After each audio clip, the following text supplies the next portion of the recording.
Hello, my name is Taya Graham, and welcome to the Police Accountability Report. As we said before, the show has a single purpose, holding the politically powerful institution of policing accountable. To do so, we dig deep and examine not just police misconduct, but the politics that makes it possible. And I want you watching to know that if you have evidence of police misconduct or brutality, please share it with us, and we might be able to investigate. Please reach out to us either in the comments or message us at the Police Accountability Report on Facebook or at Eyes on Police on Twitter. And of course, you can message me directly at Taya's Baltimore on Twitter or Facebook. Now, today we're going to actually expand on a topic we discussed last week with my co-host Stephen Janis. It's the bad apples theory. It's the idea that police corruption is limited to a few bad actors and not emblematic of the problems with the system itself. The bad apples theory, as we pointed out, fails to take into account aspects of policing that gave individual cops almost catastrophic powers, and that bad apples not only ruin hundreds, if not thousands of lives, but grow and thrive in a veritable orchard of corruption, namely our criminal justice system. But this week, there were dual developments that make this point even more resonant. Allow us to show, not tell you, why the bad apples theory is simply not just false, but destructive. Just to make a finer point on the consequences of so-called bad apples, we'll talk about a new development in the Gun Trace Task Force scandal. Now, this is just a reminder. The GTTF was a group of 8 Baltimore police officers who robbed residents, dealt drugs, and stole overtime. So, Stephen, this week in the Baltimore State's Attorney, they made a request. What was this request? Well, they asked for over 800 cases to be thrown out that were tied to some members of the Gun Trace Task Force. Cases have been tainted by false testimony or planting drugs or whatever. It's a massive number of cases when you think about it. 800, touches thousands of lives. So it was a pretty stunning request that there were that many cases, and there's still this incredible fallout from the scandal involving just 8 officers. And even as prosecutors tried to clean up this mess, there was a new set of indictments in the case. In fact, the latest set of charges illustrate just how ill-conceived the bad apples theory is, but that, in fact, the GTTF had help, and lots of it. So, Stephen, can you talk about the type of help and support they received? Yeah, and in fact, just as this was happening, another officer was indicted who had helped one of the ringleaders, Sergeant Wayne Jenkins of the GTTF, plant a BB gun on a person he ran over, right?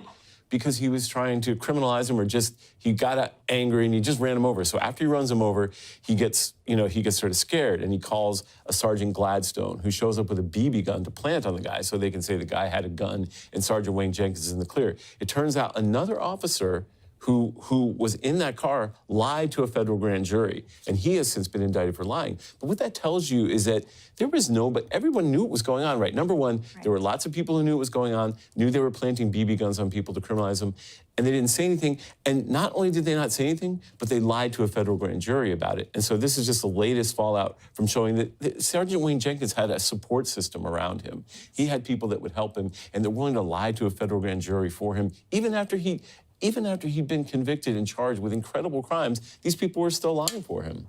But with all these revelations of systemic corruption and hundreds, if not thousands of lives destroyed, and the brazen abetting of police malfeasance by other cops, one would think there would be some sort of questioning about the unfettered power of police. That in a democracy, a community roiled by an ever-burgeoning scandal would push back and hold police accountable. But in fact, the opposite has happened. Not only did the new revelations fail to elicit comment from city and state officials alike, but those same elected representatives actually doubled down with a big new dose of law enforcement.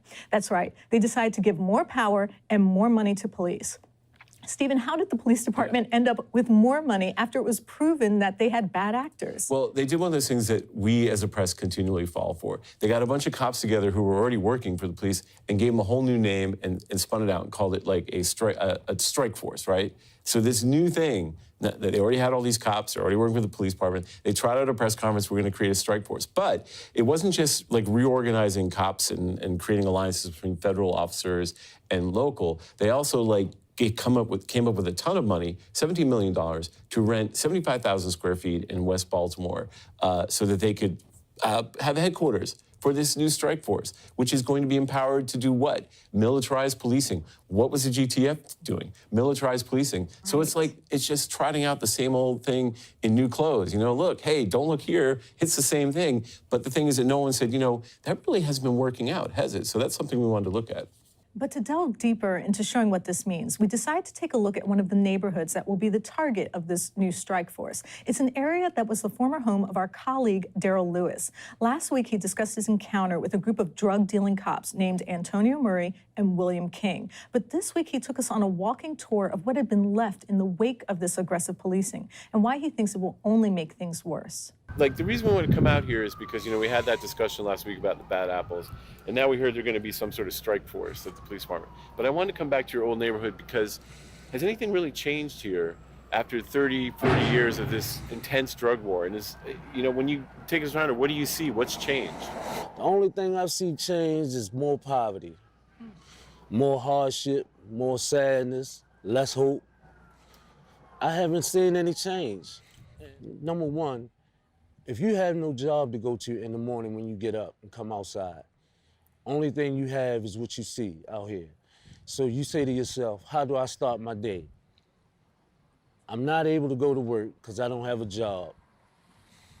So now I'm forced to feed my family, feed myself. So now I have to do what I have to do. So let me ask you a question. When you were in that position, did you feel like there was any form of government or anything that was out there to help you to say, hey, there's another way? Or was it just trap in isolation? I mean, was there ever a point where you thought, other than the police, was there anything you saw that could have helped you? No, nothing. I felt hopeless, to be perfectly honest with you, Steve. I felt hopeless. But we didn't stop there. We also visited an expert on the consequences of unlimited police powers. His name is A. Dwight Pettit. He's a civil rights attorney and Real News board member who's represented victims in hundreds of brutality cases. And the story he tells us is even more disturbing because it goes to the core idea of this show, accountability. That's because Pettit is in the middle of a battle with city officials who have made a stunning argument that the city, which gave badges, guns, and arrest powers to out-of-control cops, are not responsible for their actions. That same government which armed and paid them owes nothing to the victims of their criminal behavior. Well, the argument, in my opinion, is just so ridiculous that the only thing that you can raise is the fact that what you've just raised, that he's a police officer, he's clothed with authority, he's acting under color of law, citizens are responding to him as a police officer. There's no such thing as outside of the scope of employment. And how do you say it's coming out now? How do you say in the cases of the gun trace task force, who operated with impunity, that the supervisors and the authorities did not know that all this was going on?